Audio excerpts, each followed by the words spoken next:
You're listening to Pop This, the podcast where two women talk about everything pop culture.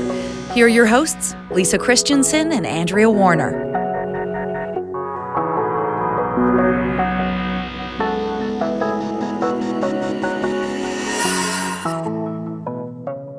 So one of the things about recording a podcast is we can just show up looking however we like, right? Yes, I can't believe this.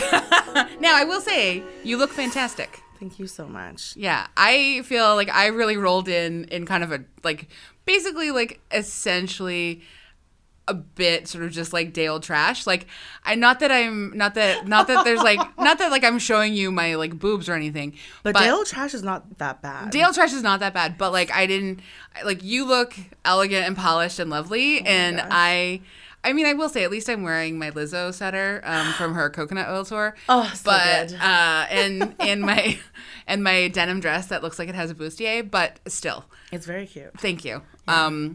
But this is also just like you're reflecting on like, hey, you don't even have to care about what you look like right now.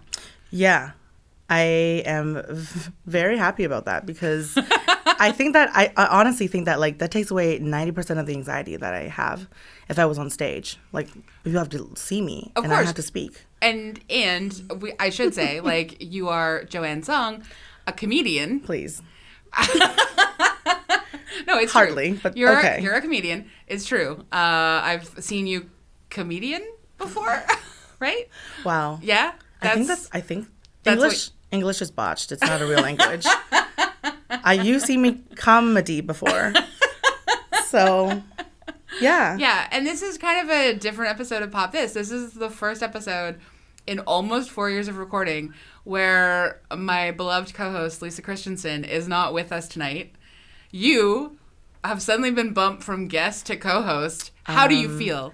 I feel okay. Well, in preparation, I did follow Lisa on Twitter. Okay. So I don't know. I don't know if I can fill these shoes. Like she is pretty incredible. So I mean, I'll try my best, but like she's pretty cool, and I hope that I get to meet her one day and chat with her. Yeah, we're just like keeping her in a small cupboard, and you get to meet her after the show.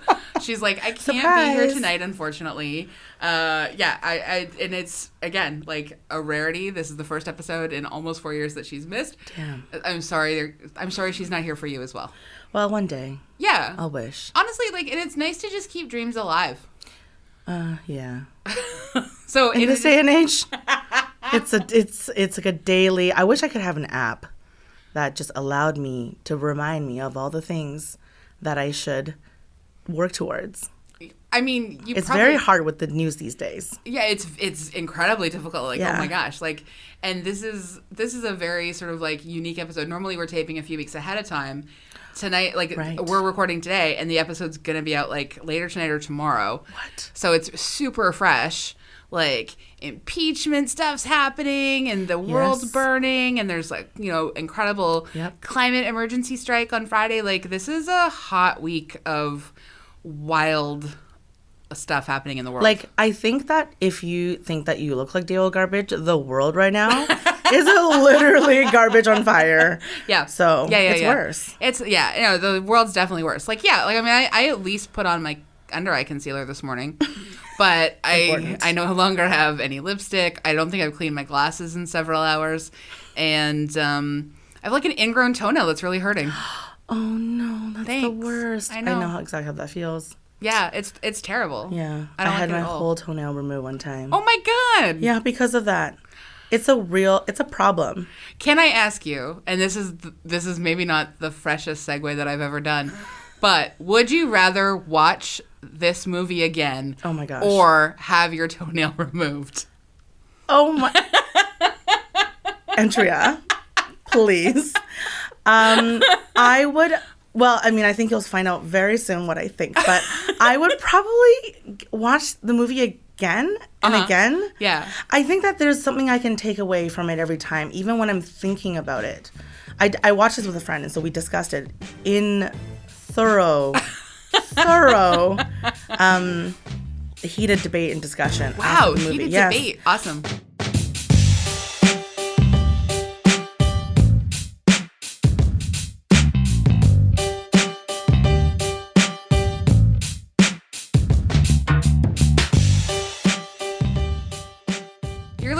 Pop This. I'm Andrea Warner. And I'm Joanne Tsung. So excited to have you here. Thank you for co-hosting this episode. It's an honor to be here. I'm thrilled. We're talking about the movie The Lake House. Yes, we are. In our summer of Keanu Reeves, a brilliant year of Keanu, this is a movie that we felt we had to do. Mm-hmm. We felt compelled to do it. I've seen Always Be My Maybe, so I understand. I mean, it's always, we did, we had such a fun episode of Always Be My Maybe. Like, it was such a good time. I loved that movie. It's very good. It's very well written, and I think that it's almost a glimpse into Ali Wong's head. 100%. Yeah. Yeah. And I love Ali Wong so much, and I love Randall Park. Oh my God, I mean, yes. I love Keanu. Yes. And I love Sandra Bullock to a certain extent. Sandra Bullock is iconic. Yeah. She has played such controversial roles. Really, truly. Riveting stuff. Yeah. This is not great. I will say that I watch it on like a Saturday morning with like 3 hash browns in my hand, and I did not know what I was getting myself into. Yeah. Because I always have like, you always kind of have a bit of a like McDonald's coma after you eat it. So Sure. At one point I had to pause, like drink a glass of water just so I could pay attention and really understand what's happening in the movie. Because if you are not paying attention, you will get lost. And it's just, it's like a roller coaster ride that you can't shut your eyes for. No. You have to open them the whole time. Because can you imagine, like, there is a world in which you can imagine watching this film, but not really paying attention and not understanding that there is just a 2-year time travel portal happening in a mailbox that's also somehow affecting the dog. Okay, so the dog. Wait. Before we get too far ahead. Yes, okay. We usually, we should say, this yes. is the 13th anniversary of the release of The Lake House. So The Lake House is a 2006 American romantic drama film directed by Alejandro Agresti, an Argentinian filmmaker, starring Keanu Reeves, Sandra Bullock, and Christopher Plummer. It's written by David Auburn. It's a remake of the South Korean motion picture Il Mare, or Il Mare, which I've never seen. Have you ever seen it? I watched the trailer. Oh, yeah. What was it like? I think I need to watch it. Like, it's probably better than this. It's a little bit better, and I think the gender roles are even more enforced, but okay. It seems interesting. All right. Would you like to read our synopsis for us? Okay, yes. So the story centers on an architect living in 2004 and a doctor living in 2006. The two meet via letters left in a mailbox at a lake house they have both lived in at separate points in time. They carry on correspondence over 2 years, remaining separated by their original difference of 2 years. Please solve 4X. Yeah, seriously. Like reading that, I was like, I had to do math, I think, in my head for a second, and I'm not good at that. Honestly, math, I don't want to do math in a movie. I didn't want to do it in high school. No. I was in remedial math 11. Oh. Like, that's not where my gifts lie. No. And I'm going to read your bio, because even though you've been promoted from guest to co-host, I still get to read your guest bio. Wow. Joanne Tsung is a fat, queer, tattooed, tomboy femme, not always in that order, but almost always all of those things. I'd love to know which one you leave out periodically. Hailing from unceded ancestral territory of the Musqueam, Squamish, and Tsleil-Waututh First Nations, Joanne is a first-generation immigrant settler from Taichung, Taiwan. She has worked in production for Vancouver Queer Film Festival, Vancouver International Film Festival, Jazz Fest, Pemberton Music Fest, and Joanne performed stand-up comedy and just finished working on a fat documentary to be released sometime in 2020. Hopefully. I want all that information about that fat documentary, but for now, we have to talk about The Lake House. Okay, I'm ready. Okay, good. Yeah, so the time travel. The time travel, okay. yes, the time travel, obviously. That's the whole movie. Yeah. Okay, so I wrote in my notes. The dog. Okay. Yeah. I love dogs. I'm obsessed with dogs. Yeah. I am literally that person that will say hello to your dog and then you. Yeah, of course.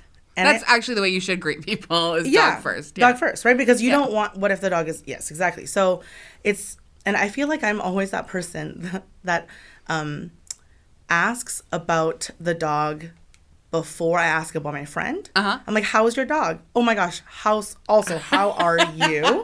I do remember you. Yeah, yeah. Your dog first. Though. No, dog first, though, for sure. So I know it's a dog first. And I was like, and so in the very beginning scenes, the dog is in both of the characters' scenes already. Yeah. And you're like, that is the same dog. Yes. That. And then there's always these like, okay, so obviously it's 2006.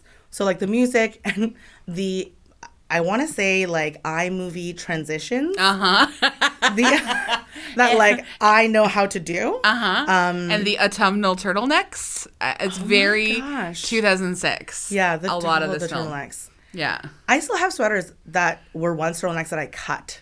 Ooh. Yeah. Are they just now like open-necked vests? Yeah. Well, I mean, I wanted to get with the times, but my budget didn't always allow. Yeah, for sure. Yeah. But so the dog, so it pans, I feel like always, to this dog who looks far away, all-knowing and wise and forlorn, and I'm like, this dog is magical. Yeah. Because it time travels. Of course. Do you think the dog is God? Ooh. Someone posed that somewhere. I can't remember where, but like, is the dog God? The dog is it must be some force of nature that's trying to bring the two together. Force of Nature was a different Sandra Bullock film. I'm sorry. That was Andrea, we should probably just have a Sandra Bullock night. Yeah. And honestly, just name Sandra Bullock films as well. Oh my gosh, she has done incredible for herself. Yeah. She's really 41 when she filmed this.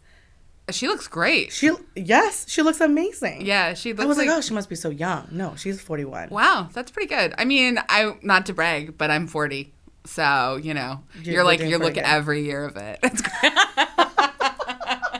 I'm not saying that I'm as youthful looking as Sandra Bullock at 41, but I'm just saying. I know you. I don't know I could pass for like 35, right? Andrea, you look beautiful. You're amazing. You are stunning. Thank you. That's what we brought you in for. Is just to just tell me I'm pretty all night. I'm here for that. Thank you. I'm a failed groupie, guys. Please apply within. The dog though is really something special. I also just 2 years is such a specific amount of time that is kind of both everything and nothing.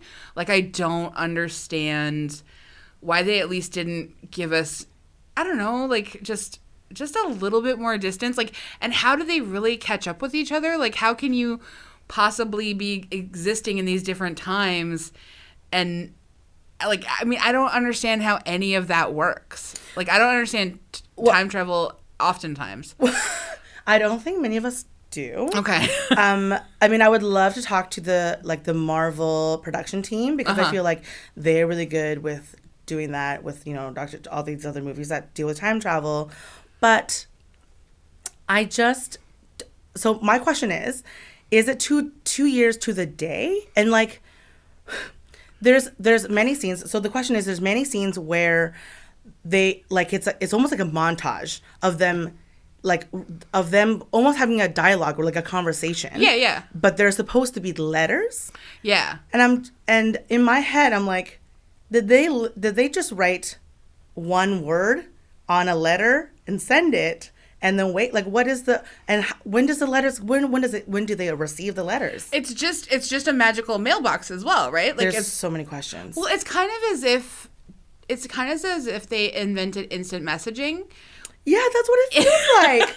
I'm like, are they texting this? Like, it really, how are they literally have a whole conversation where they're like, oh, and this. And they're like, and then what happened? And then I'm like, what? Did they just say that in that one letter? And the way that, like, we're supposed to expect that they literally fell in love via those terrible letters, neither of them are good letter writers. And when they end up getting in that fight in the letter writing as well, like, I just... Gosh. It's the silliest thing. It doesn't make a lot of sense. And so I feel like when they had that fight and then she was all like... crying and like, we're not going to be together because this isn't real, and we're all like, everyone in our lives are like, you need to get help. and they're like, okay, this is the realest experience I've ever had. And people are like, you're writing to somebody that doesn't exist. Yeah. And they're like, no, it's real. One of the family members at one point, I think they go like, well, as long as you're happy. And I was like, no. Like, if my sister came to me and said that she was in a passionate, like, romance with a man through her letterbox, I would be concerned. I'd be incredibly concerned. Like, there's no way I would be like, yeah, no, that sounds like you're definitely 100% A-okay. Because there's not enough other, like, magical stuff in the film, right? Like, the rest of the film is kind of like this, like, dreary, real kind of, like, you know, the characters are having these sort of, like, slightly miserable existences that aren't that interesting. Like, and I will say, like, it's 2006, so I know these tropes of the lonely doctor and that, and the like rich, but like I want to experience the human experience as a regular person. The tropes are, I mean, you know, now they don't really work, but back then it's like, yeah, the doctor is so busy, so she's so lonely, and I'm like, it plays into this trope, and I'm like, that's not realistic. Doctors are not lonely. Hello? Not with that kind of salary. They're not lonely. We also barely see her doctoring at all. Like, do you have any kind of concept of what kind of doctor she is? I don't, like... No idea. But there was a scene there where she was, like, rubbing the paddles to, like, to like, help someone, like, live again. Yeah. And I don't know if it's a helicopter filming this or it's probably just, like, a building in a studio. But the whole body lifts out of the bed, and I'm like, that is a dummy human, and you did a really poor job with showing that. Yeah. So there was no magic there. No, the only, I mean, okay, the one magical thing outside of the dog, and outside of the mailbox, I do like that house, but there's nowhere to go to the bathroom. And they just didn't show it. There's nary a curtain in the whole damn place. Yeah. So you're just naked alone on a lake somewhere in what, like a suburb of Chicago? Illinois? Yeah, it's in like the city is Chicago, and then like it's in Illinois. Right. But like I don't know how like is there a single place in the world where you would be able to like just build like just one house that gets a mailbox? Like there's no like that's yeah. It doesn't seem possible, and honestly, I just the whole time when she wrote him that letter and she was like, it's gonna snow, and he was like, oh my god, like, can we, okay, so that scene, can I just, that's the sneeze where he like throws his head back, like I breathe, some sort of breathing exercise happens, and then he sneezes, and then like a single snowflake falls, and I'm like, this is so dramatic. And then this for me, this is the magical moment of the whole entire movie. We can argue this, is when Keanu Reeves says to his soup, come to Papa. And I lost my mind. I was like, did he just say come to Papa to his soup? And and like no one is drinking beer and drinking soup. Honestly, who is doing that? I think he forgot what it was to be a human man in this moment. Like one, he doesn't know how to sneeze. This is post-Matrix, though. It is. I guess you're right. Yeah, you're right. You're right. But like he doesn't know how to sneeze. He doesn't know how to breathe. He doesn't know how to talk to soup. No. Everyone knows you don't say come to Papa. No. You say get in my tummy. Yeah. And you never drink beer with a soup. No. Like, oh my God. No. What you have to do is a nice cognac. with your tomato alphabet soup or whatever it was. Warm and like it has to be warm. That's weird to have this cold, weird contrast. Yeah. And the whole like it's gonna snow, and then he's all like, no, it's so I had never seen this movie before watching it for the podcast. And had you ever seen it at all? No, of course not. Okay, great. So like when I got to the sneeze part, I honestly, I've never seen anyone sneeze like that in my whole life. And I had to like, because I've heard like, you know, Keanu is such a nice guy, and like, you know, and I really do like what I've heard about him so much, and I think he's very good in a lot of different movies, but yeah, he does play a lot of different characters. Not this one. No. So I actually this is the exception. I videoed that segment and then put it on our Instagram feed for the podcast because I just could not. I saw that. I could not like what happened? How did they get in the film? Did they not just do another 3 takes just to kind of be sure? Like, how their sneezes are, I want to say like a subtle but very impactful. Yes. I mean, I have thrown out my back sneezing, but that man threw out his whole soul. Yeah. And it smacked into the window. Yeah. Bounced back into his body. Yeah. And then a snowflake fell. Yeah. I mean, maybe the dog god. The dog god, yeah. Did it. Sure. Probably. I mean, I guess. Like, I just, like, and that's the moment where he fully realizes, oh, time travel is possible. And maybe that's what the sneeze is supposed to signify. Is that's why, like, how, like, elaborate and insane and ridiculous it is. Because he's just, like, suddenly, like, oh, my God, time travel. Maybe this is real. Right? Yeah. Because, like, I'm literally reading this letter, and here we are snowing. Yeah. When he was like, this is not going to happen. But, like, I still don't, I don't think, no matter how we justify it, it's still the most ridiculous thing. I was really surprised by Roger Ebert's review. Can I just share that with our dear listeners? Roger Ebert gave this movie 3.5 out of 4 stars.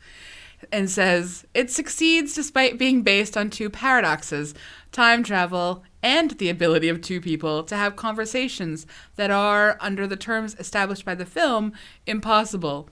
Neither one of these problems bothered me in the slightest. Take time travel. I used to get distracted by its logical flaws and contradictory timelines. Now, in my wisdom, I have decided to simply accept it as a premise. No questions asked. A time travel story works on emotional, not temporal logic. Which, I mean... Thanks, Roger. Bless Roger, but, like, my God. Even aside from the time travel aspect then, watching this movie about these 2 really dull people fall in love. Yeah. That's not 3.5 stars. This is not a love story that's like 3.5 stars. No. This is like watching a LL Bean catalog sort of come to limited life. Yeah. And then smush faces at the end. But no tongue. Like, there was no tongue. One of the most revolting cinematic kisses in the history of all time. I'm like, if you're passionate, like, you need to touch tongues. Even for a moment. I honestly would rather have seen him greet her, licked her face up and down. Like, I would like him to just suddenly take over the dog's body, lick her face up and down, and then back away slowly. There would have been more passion there. So much more. Like, it was... I'm sorry, I know we're jumping ahead, but, like, I just like Roger Ebert's love for this film. Roger Ebert's love for this film baffles me to this day, and he's been dead so long. Like, I know that we can't go back. I mean, I have a lot of questions about some of his stuff, but I still. would write to him if he was alive. Well, by logic, in this film, I can probably stick it in a weird mailbox. By the lake house? Uh-huh. Oh, no, but it's taken down now. Yeah, I guess. It'll get to him somehow, though. Maybe the mailbox is still there. If it was, the only mechanical part of this, of them flipping that red flag up and down, is the only, I want to say, I want to say, quote unquote, magical moment with music attached to, to symbol that it is, something's happening. Yeah. And that's the only time that I'm like, this is, oh, okay. So like, because I think sometimes there's movies where they're like maybe they're not humans or there's some sort of like magical aspect. Yeah. But you don't know until something that's out of the ordinary happens, I guess. You know, you know, something happens and you're like, whoa, like, and you had to like do a double take. That's the only part where you're like, did that just, what happened? Oh my gosh. There's a motor in that mailbox. There was a carpenter on this movie, and he was to build that flag going up and down with a button. That's the.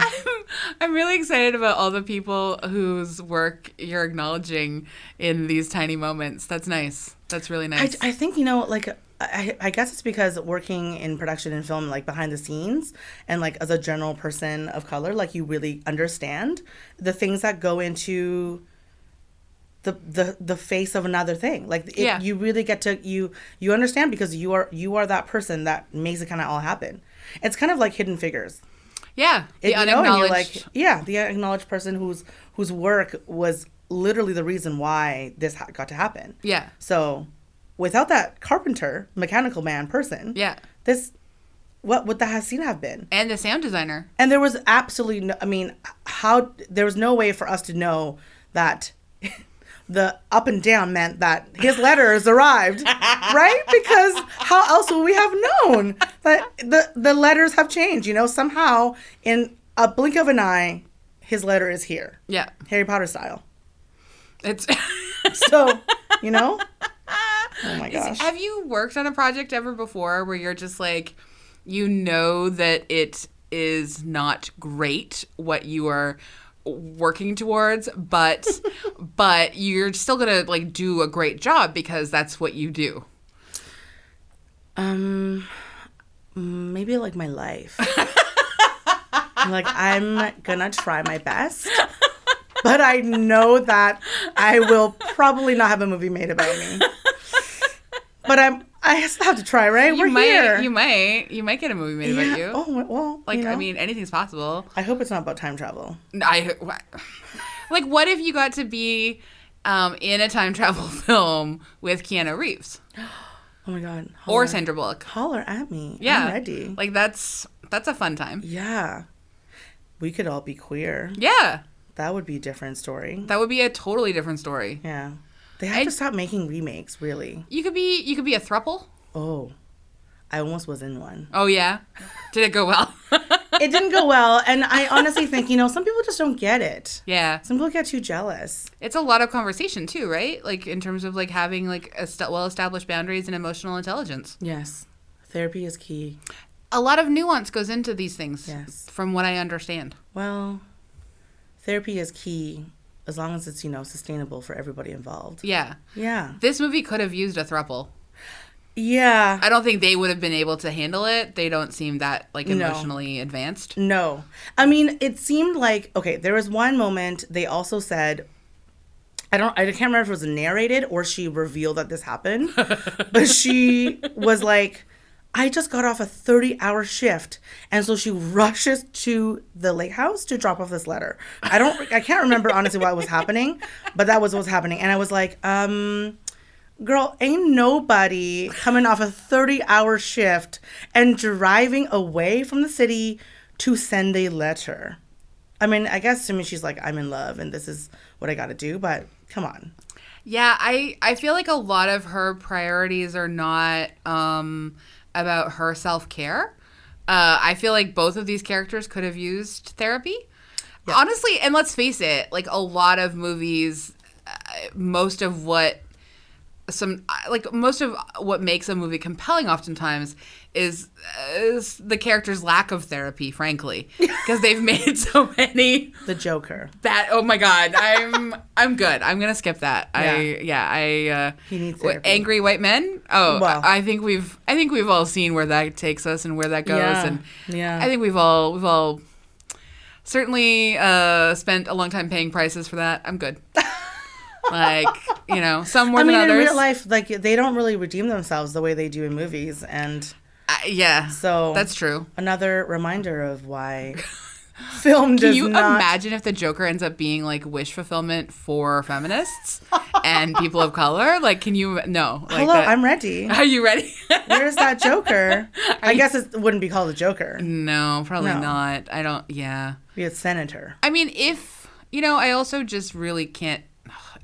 Joaquin Phoenix is not my bag. So True. if Keanu Reeves was in it, that'd be different. That'd be really different. Yeah. What about the Christopher Plummer father-son drama?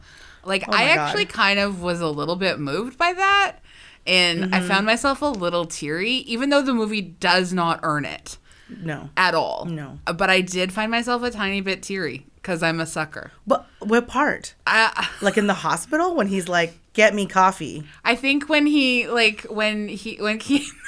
yes, because I have such emotional reactions to coffee. No, when Keanu gets to see the book and gets to see that it was kind of for him or whatever. Like it's, Yeah, like he was in it. He was in it and like he counts or whatever. Like there was like an element there that and again I don't know why I'm such a sucker for like the tiniest modicum. Well, actually, it's probably because of my years Relationship? No, With your father. my well, partly, yeah. I mean, I did adore my dad, and he died when I was younger. But more so, I was gonna say is just like how much of a sucker I am in general for any depictions of male bonding, because again of my my being constantly in service to the patriarchy, and just my inherent stuff around that is if I can see men working through anything in any minor way or having some kind of small bond, I'm really into it. Yes, and that reminds me of Lord of the Rings, which I haven't watched. I know. Listen, I'm going to watch it because You don't have to. But recently there was some posts about how beautiful the Lord of the Rings is for depicting the relationship of the men in the movie. Yeah. And how loving it is. It's they true. hold hands. They're so they embrace each other. Yeah. They call each other brother and all that stuff. And it's just There's a real lack wanna of watch toxic masculinity amongst the are they dwarves? No. Yeah. Are they? Well, they've got weird feet. I can't remember what they Hobbits. are. Hobbits. Thank you. Oh my God. Oh, it's actually Hobbits. called The Hobbit. That's embarrassing. Anyway, yeah, the Hobbits. There actually is just a lovely sort of lack of toxic masculinity, and once they do end up being sort of a little bit toxic, it's because of the corrupting influence of sort of capitalism and that ring and that the value and the power and hierarchical sort of gross nonsense. Yeah. So there's there's some good stuff there. There's some good stuff we can talk about. But then you have to watch it, and it's so long, and it's know. forever. Yeah. And it's true. I would actually. I know this is going to sound watching terrible. Avatar. I would not rather watch Avatar. I'd rather watch The Lake House again than have to watch either of those films. Well, it's just so long, right? Avatar's so long. Everything is so, why all of those things are so long, and The Lake House was long enough. That it's a long movie. It's Yeah. not short. No. The sneeze comes halfway through. And there's the a time whole travel other half of the film. Yeah. Makes it seem longer. The time travel does make it seem longer. What about Sandra Bullock's boyfriend? Oh my Lord. Oh my Lord. But he doesn't even get a chance to sort of develop into kind of a we get an idea that he's kind of one of those gross kind of dudes or whatever, a bit possessive and a bit icky or whatever, but he doesn't even get a chance to be fully that. He just True. is the guy she cheats on and the guy she dumps a bunch of times. I mean, which I like. I'm pro that. They have no chemistry, which I know that this reminds me of another part of the movie that I absolutely adore. I will get to. But he doesn't have any chemistry with her on screen and in the relationship. Yeah. And obviously this movie is not about that, but it doesn't even, she's not even present for any of their conversations, and she's just so sad the whole time. Yeah. And then he misses the mark with not calling her or like doing things for her that he thinks is a good idea. Yes. But she's like, I don't care about this. I don't want these at all. At all. Yeah. But then because she's so lonely, she like responds to him when he's in town and, does all these things. And plus, I mean, she deserves to have sex. Yeah. Yeah. Yeah. She doesn't in the I know. movie. We never see her do anything. I was real excited. And I was like, how are they going to do this? Because he's dead. Do they get to have sex? Like, I'm like, if they have sex in this film, like, how are they going to film it? Are they going to film it in the past or in the ghostly present? Yeah. Where she doesn't have sex, but if she does have sex in the future, if she gets to have sex with Keanu as he is a ghost, because he's dead. Yeah. Is he like... So, wait, hold on. But isn't he he's ultimately alive at the end? Because of the leather. Yeah. Yeah, because, like, she saves him, right? Like, we're not, like, this is not, like, officially, like, a love story that ends on, like, she is just in a relationship with a ghost. Like, he's managed to not be hit by a truck because she somehow saves him because she's, like, somehow they managed to, like, fix time travel? Yeah. Like, it's a real quantum leap, sort of like, we're going to go back and, like, change the future. And even though we're not supposed to because of the butterfly effect and blah, blah, blah, blah, blah. Yeah, but then she's like, she ends up with her boyfriend. But she ends up with Keanu, ultimately. Like, right, yes, like, yeah. But, like, oh my God, do you think she's the reason that we've, like, the world is now a hellscape? Oh my goodness. Sandra Bullock, you messed everything up for your selfish wants and desires with this turtleneck man. I don't get it. I like a turtleneck, but even I was like, at the end, I was like, I don't actually want to see a turtleneck ever again. I think it's because it's paired with the slicked hair gel. Ooh, like, it's the haircut and the turtleneck. It's not just the turtleneck. No, you're right. Yeah, right? Because there are turtleneck now, and it looks good on certain people. Yeah. But it's the hair and, like, the flared jeans also. I love a flared jean. Just FYI, love the flared jeans. Yeah, I love a flared jean. Like, I know it's because I'm a fat woman with hips, but I love a flared jean. Like, I just gotta have really balances my tops and my bottoms. Yeah, there's a swish swish. Yeah. I feel good about the swish swish. What was your part that you loved? You said, like, an actual moment that you loved. Okay. Yeah. So my friend and I noticed this. And so that iconic scene where they're like, well, how are we going to do this? How are we going to meet up? We got to do this. So they figure out and conjure a way to book the restaurant. Yes. In the, like, one day after for her, but then 2 years later for him or whatever it was. Okay. I'm also still very confused. I still don't know. Yeah. So they book this restaurant and he goes and he's like, I want to book 2 years tomorrow. And the hostess is like, no prob, because we're very busy. We're super busy. Yeah. And so, that's fine. I'll accommodate you. And so then 2 years later, or 2 years for him. Yeah. And then, but the day after for her. Yeah. It's the same hostess. It is. And she's like excited to find out who has been like waiting to have this reservation. Yeah. Okay. Sorry. So she did not move up at all in her position. Nope. She is the same. She's the same hostess. I was like, did the budgeting of the film not work out where they had a different hostess? But then I guess it would have to make sense because we want, like, it's almost like a psychological experiment. Yeah. Where they're like, if you see all the same scenes but with a different instance, you'll know that it's actually time travel. Time travel. Because nothing has changed aside from them. Yeah. So my friend and I were like, that's the same hostess.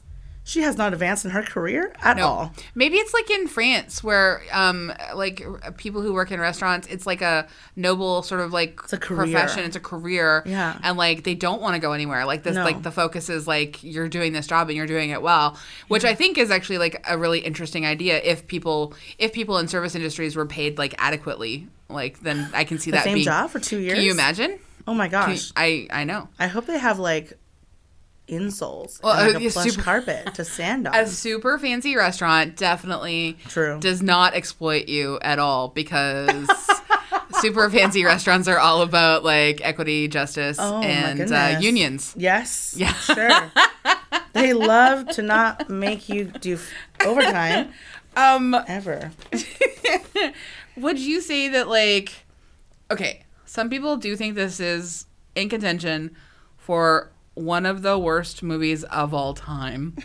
Well, that's a little far. Do you think that's too far? I mean, like, we're spending a lot of time talking about this film. And I could talk about it for actually kind of days.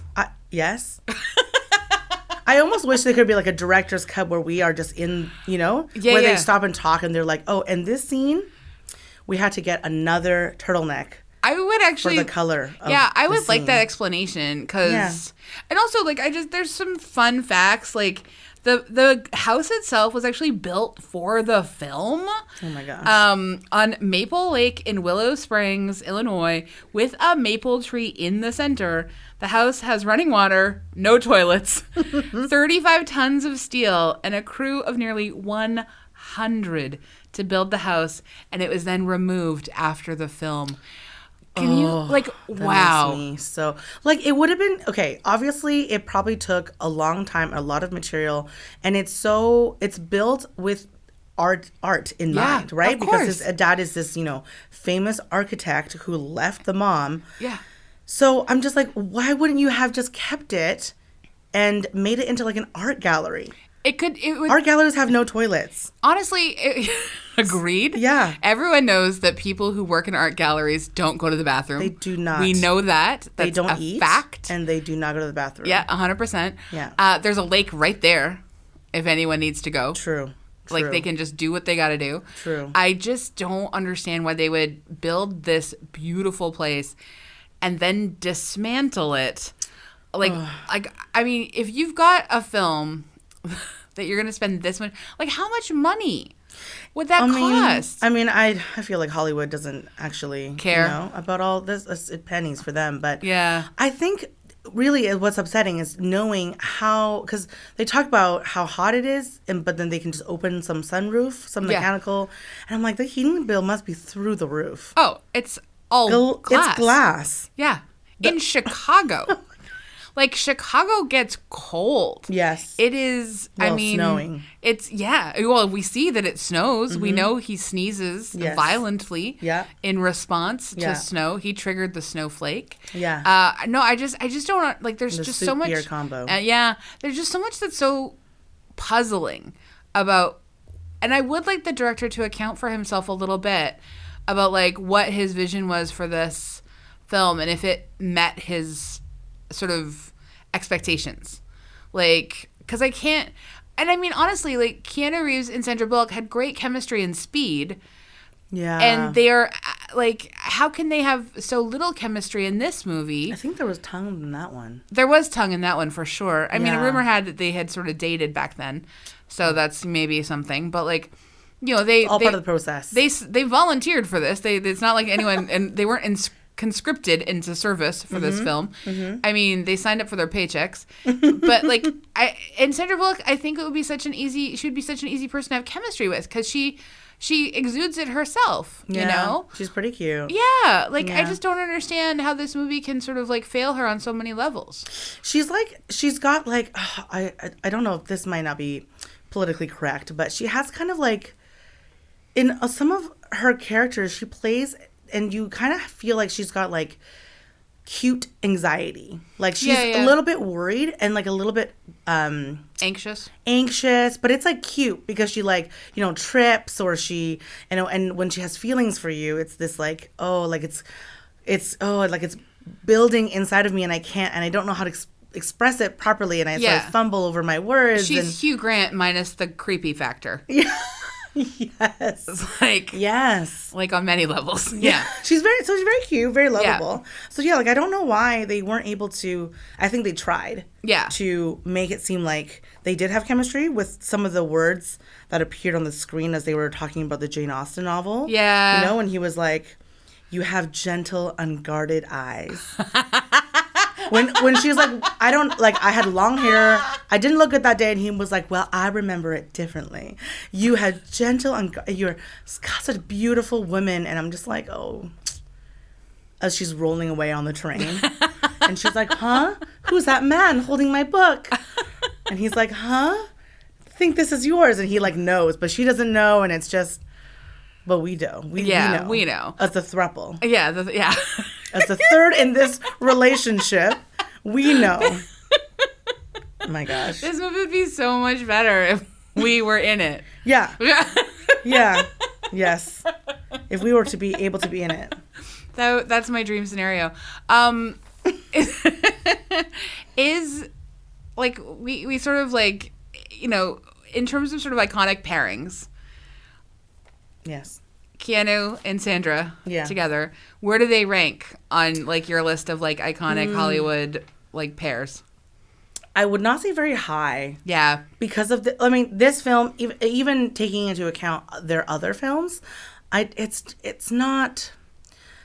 They don't feel very hungry for each other. No, they're I think that's really what it has to feel like, even if you didn't actually like each other. But I think a lot of really, you know, when we think about epic romance, is that the characters off screen are probably, you know, flirt. Like, they have to have some sort of friendship, if not already dating or sleeping with each other at the time of filming, or hating each other. Just some kind of impassioned. And it really, so they have to be hungry for each other on screen for you to really believe that the storyline, the characters they're playing are real. Yeah. Or at least, like, show up and kind of, like, do your job as an actor. You know? Like, I mean, because, that's the thing. It's true. Like, I mean, I think, you know, we can sort of, we've all seen different, like, films where, you know, you find out after that, like, they were very indifferent towards each other or whatever. But, like, if you show up and, like, just do your job, like, I feel like... And I feel like because we've seen them be able to do their jobs with other people and with each other in the past, like, it makes me want to put the onus on the director as it being like it's the director's failure. Okay, Alejandro, hope you're listening. Yeah. Hello. Like, I don't like to blame people solely for, like, a film's sort of, like, lack of success. But, like, I think that, like, when the direction is amazing, you don't notice it. Correct. And when the movie really feels stilted and mechanical and sort of unimaginative, that kind of does come down to direction. It does. Like, that's where you start to sort of feel it. I mean, you are deciding the feel and the atmosphere. Yeah. And I mean, I guess, like, arguably it could be a failure of editing, but I don't think so, because nothing about this... The iMovie transitions, though. Oh, yeah, okay, you're right. So it's a failure of editing as well as... The only person I'm commending is the carpenter, really. Yes, I think the carpenter did a great job. Yes. And so did that dog. Yeah. Oh, the dog did a great job. Yeah. When she comes home and the dog greets her, it's so obvious she's holding a treat. I know. And I was like, oh, sweet dog. Yeah, it's a magical dog. It is a magical dog. So cute. We do like to leave our episodes on sort of like a note of, like, does this pop? And so I know that you're new to this process. So if you don't want to go first, it's fine. I can go first, however you like it. This movie does not pop for me. No. Yeah.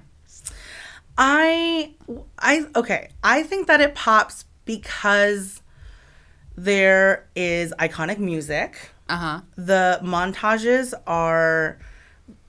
It's almost, for me, nostalgic watching it now. I think that it does not pop for that time. If I watched it during that time, it wouldn't pop. But because now, watching it now in the future, I think it definitely created a sense of nostalgia for me. The turtlenecks, the fashion, and the overall trope of rich father does not get along with his younger son, who is a little bit rebellious in the family business. Yeah. But honestly, now it's funny. It's almost comical. I think that's why it's so funny for me. Yeah, I was like, does it... It was not a romance film. That's the thing. I was like, does it pop on any level at which it thinks it's supposed to pop? Or does it pop for you as sort of like an ironic enjoyment? Yes. Yeah. So yes and no, it pops in different times. Uh-huh. Yeah. So in 2019, yeah. Yes. 2006, no. Yeah. All and right. really, that's the point of this film. Time travel. So then and how time travel is ultimately like kind of not successful. No. Except that they do end up together, so they win, we lose. So, and honestly, that makes sense.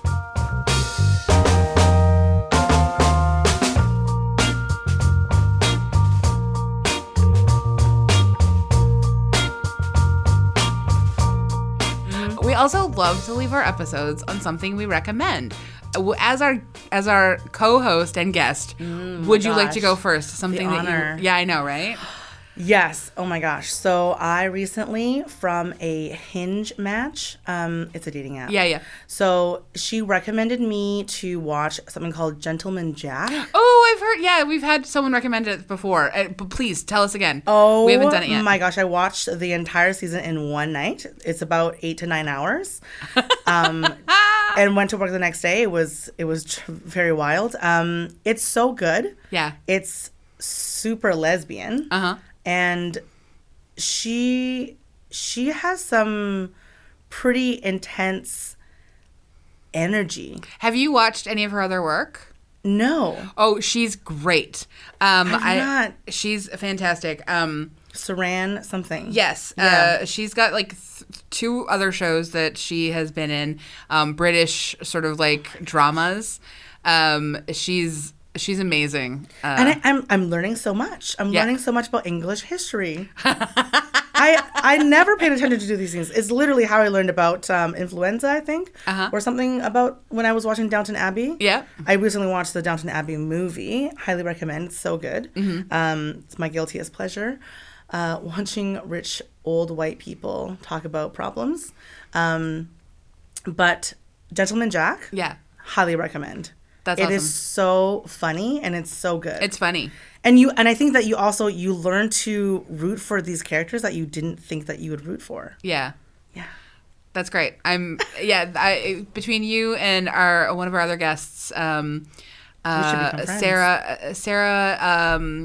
who co-host Warriors, Bards, and Brews. They love Gentleman Jack as well. It's so good. Yeah, I'm really excited to watch it at some point. Yes. I'm going to recommend for my suggestion is going to be that everyone listen. I often recommend music, so I'm going to suggest everyone listen to the new record from Lightning Dust. It's out October 4th, and they're a Vancouver band, and I love them so much. Amber Weber and Josh Wells, they used to be in Black Mountain as well, but they've also been doing Lightning Dust for a long time. Now Lightning Dust is sort of their focus, and this is like Amber's record. It's called Spectre, out October 4th. Amber says that Spectre is her journey, and it's like her journey sort of stepping into her quote-unquote warrior woman sort of identity. So I'm very excited, I'm and gonna check it out. It's great. I've been lucky enough to have sort of like an early release of it, so humble brag, but it's so good. It's so good. Joanne Tsung, thank you so much for pinch hitting like this. You did a great job. Thank you. I love doing this. This is so much fun. Oh Yay! my gosh. Fantastic. Is there anywhere that you want people to like follow you or like hang out with you or stalk you or whatever? Oh my God. In a gentle, consensual way. Stalk me. Aggressively. I would love it. Actually, I was coming out of a show and somebody recognized me on the street for my comedy, and they're like, "Hey, I know you." And I was like, "I don't think I know you. I'm so sorry." And he's like, "You think you do comedy?" And I was like, "Oh my goodness." See, it's happening. This is a wild moment. I mean, it's fun. I only usually do it at the Foxhole. Yeah. Which happens every Wednesday, but I don't do it every Wednesday. Yeah.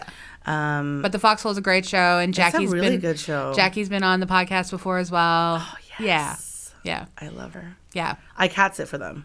Oh, that's nice. And it's my favorite time. That's so nice. So people can find you there some Yes. Wednesdays. Yes. At the Foxhole. Yes. Just in the upstairs part above the Fox Cabaret. Mm-hmm. Perfect.